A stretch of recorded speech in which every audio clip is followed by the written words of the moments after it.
नमस्कार दोस्तों, डिजिटल ज्ञान यात्रा यूट्यूब चैनल में आप सभी का हार्दिक स्वागत है। आज हम एक बहुत ही महत्वपूर्ण जानकारी लेके आपके सामने उपस्थित हुए हैं। क्या कृष्ण के कितनी पत्नियां थीं?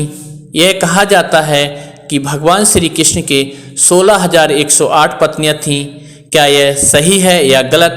इस संबंध में कई तरह की कथाएं प्रचलित हैं और लोगों के मन में इस तथ्य को जानने की जिज्ञासा भी है। आइए जानते हैं कृष्ण की 16,108 पत्नियों का सच। क्या यह वास्तव में श्री कृष्ण की इतनी पत्नियां थीं? आइए जानते हैं। कृष्ण अपनी 8 पत्नियों के साथ रुक्मिणी, जामवंती, सत्यभामा, कालिंदी, मित्रविंदा, सत्या, भद्रा और लक्ष्मणा के साथ सुखपूर्वक द्वारका में रह रहे थे। एक दिन स्वर्गलोक के राजा देवराज इंद्र ने आकर उनसे प्रार्थना की, हे कृष्ण, प्राग ज्योतिषपुर के दैत्यराज भीमासुर के अत्याचार से देवतागण त्राय त्राय कर रहे हैं। क्रूर भीमासुर ने वरुण का छत्र, अदिति के कुंडल और देवताओं की मणि छीन ली है। वह त्रिलोक विजयी हो गया है। इंद्र ने कहा, भीमासुर ने पृथ्वी के कई राजाओं और आमजनों की अति सुंदर कन्याओं का हरण कर लिया है और उसने अपने बंदीगृह में डाल दिया है। कृपया आप हमें बचाइए।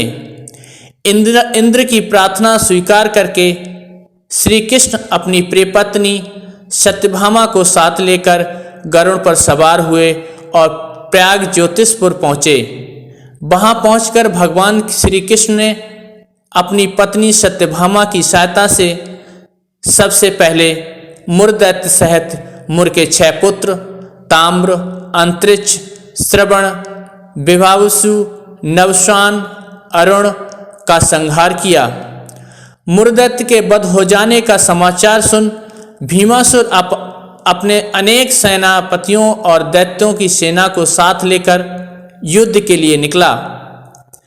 भीमासुर को स्त्री के हाथों मरने का श्राप था, इसलिए भगवान श्री कृष्ण ने अपनी पत्नी सत्यभामा को सारथी बनाया और घोर युद्ध के बाद अंत में कृष्ण ने सत्यभामा की सहायता से उसका वध कर दिया। इस प्रकार भीमासुर को मारकर कृष्ण ने उसके पुत्र भागदत्त को अभयदान देकर उसे प्रयाग ज्योतिषपुर का राजा बनाया। भीमासुर के द्वारा हरण कर लाई गई 16,100 कन्याओं को श्री कृष्ण ने मुक्त कर दिया। ये सभी अपहरण करी हुई नारियां थीं, फिर वह भय के कारण उपहार में दी गई थीं। किसी और माध्यम से उस कारागार में लाई गई थीं। वे सभी भीमासुर के द्वारा पीड़ित थीं, दुखी थीं, अपमानित थीं और कलंकित थीं। सामाजिक मान्यताओं के चलते भीमासुर द्वारा बंधक बनाई गई इन नारियों को कोई भी अपनाने को तैयार नहीं था। तब अंत में श्री कृष्ण ने सभी को आश्रय दिया। ऐसी स्थिति में उन सभी कन्याओं ने श्री कृष्ण को अपना सब कुछ मानते हुए उन्हें अपना पद स्वीकार कर लिया। लेकिन श्री कृष्ण उन्हें इस तरह नहीं मानते थे। जब उन सभी को श्री कृष्ण अपने साथ द्वारकापुरी लाए, वहां वे सभी कन्याएं स्वतंत्रता पूर्वक अपनी इच्छा अनुसार सम्मान पूर्वक द्वारका में रहने लगीं, महल में नहीं। वे सभी वहां भजन कीर्तन, ईश्वर भक्ति आदि करके सुखपूर्वक रहती थीं। द्वारका एक भव्य नगर था जहां सभी समाज के वर्ग के लोग रहते थे।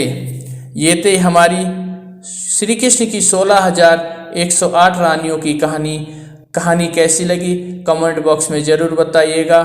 धन्यवाद।